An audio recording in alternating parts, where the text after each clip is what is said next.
It says in the Torah, "V'holachta b'drachav," you should walk in God's ways. You can't be literally like God. We don't know what God looks like. But you can imitate God. That's what the Talmud says. Behave like God would behave. And in fact, the Talmud gives an example. Mahu rachum, God is merciful. God is compassionate.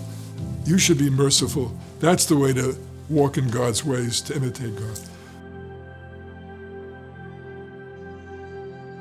Salvation comes along and says, it's a much broader call.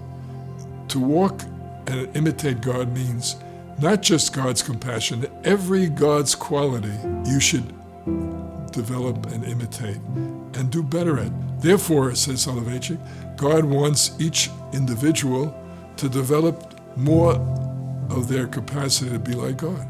So if God has consciousness, like saying to explain and understand the universe, then the way to imitate God is to develop your consciousness, or for human beings to develop culturally consciousness. So that's what science and medicine and physics philosophy is all about, is to develop human understanding.